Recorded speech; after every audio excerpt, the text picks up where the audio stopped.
Welcome to Great British Sports Cars. Just going to run through the new Generation 2.0 chassis, show you some of the new features and that we've incorporated onto the latest generation. So looking at it now, we're doing the option of having a fully panelled chassis. So that would be all your side panels, interior panels, bonnet and scuttle. Has full louvered bonnet, has all the wiper, washer jets in, holes for the windscreen pillars and holes for the bonnet catch. As well as that, we've now done a full press scuttle, so it's got a nice joggled edge which allows a completely seamless shut line on the bonnet when it's fitted. Also on the bonnet, we've now incorporated the holes ready for the bonnet pins. The bonnet pins holes are already positioned in the chassis, so everything lines up, so it makes them interchangeable. New joggled edge, new firewall with backward facing return, so we've got a sharper panel edge. The old battery tray panel now folds forward, so it's a cleaner edge and once painted looks a lot sharper. We've got a single panel that incorporates both the footwell and tunnel side. Also has the holes in for the washer bottle pre-fitted and a smaller hole for where the steering column comes through, just to aid fumes from getting in. Looking at the front of the chassis, we've got new battery mounts. So the battery now is moved to the front of the chassis and it's a smaller battery. This incorporates all the earth studs and earth points, which cuts down on the amount of cabling. We've then also got new engine mountings, which again are much lighter. Also add a little bit to the chassis rigidity by bracing off there, and there's a hole in the bottom for making it easier to tighten up the bolts, as well as extra little drain holes just to stop any dirt and water collecting in the front. On the front of the chassis as well, we've got new radiator brackets with studs on for the rad and fan to mount on, as well as the earth point ready on the chassis. The steering rack mount is also slightly different, which incorporates left and right hand drive all in the same bracket. Then if we go around to the other side, look at the pedal box.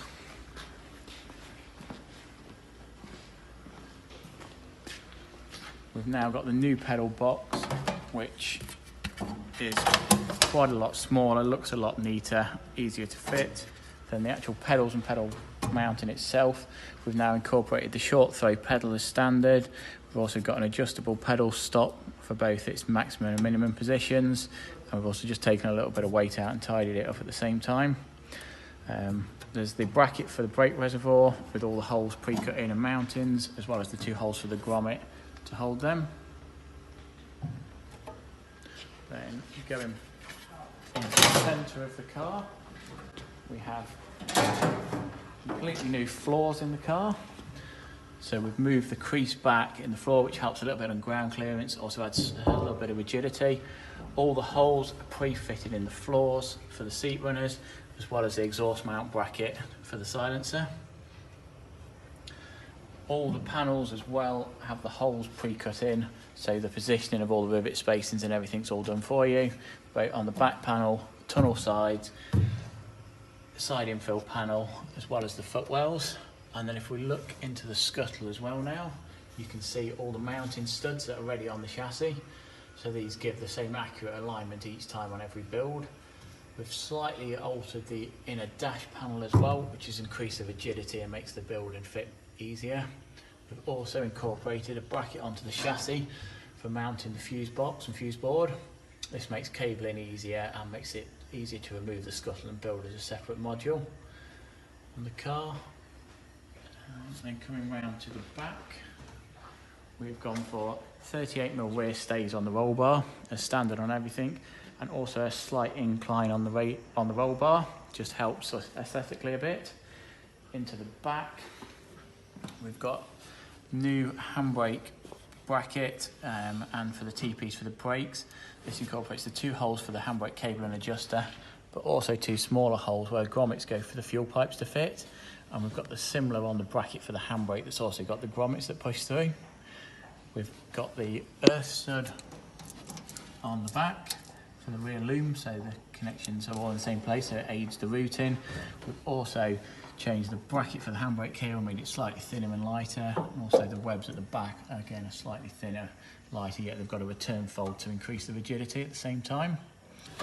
we have the brackets pre-fitted to the tank. These are for mounting the low pressure fuel filter and the low pressure pump, which makes it again easier and simpler that you can actually plumb up and mount them to the tank before fitting that to the car.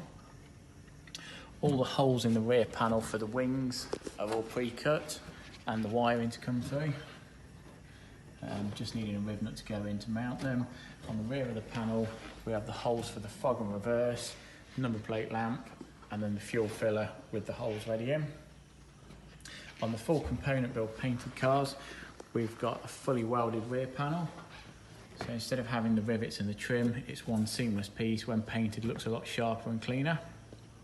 So we've got a completely new fuel tank. It's a slightly larger fuel tank, but the main benefit is the new filler neck design. So we've spent quite a lot of time to aid the filling of the car.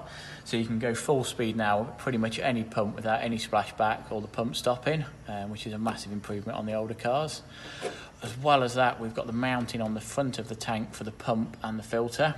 This enables you to put the pump, filter and all the plumbing on the tank before fitting it to the car, which makes it a lot quicker, easier and looks a lot neater. We've still got the same filler fuel sender arrangement, which is a nice machined boss with blind holes so the sender can be bolted down tightly onto the gasket without any risk of smells or leaks or anything, making it a much nicer solution. Again, another small improvement is there's an extra panel in the back which gives a bit of rigidity to the rear panel. It also closes off the gap to stop anything dropping between the fuel tank and the back panel, which has happened in the past and caused slight dents. That's about it on the fuel system.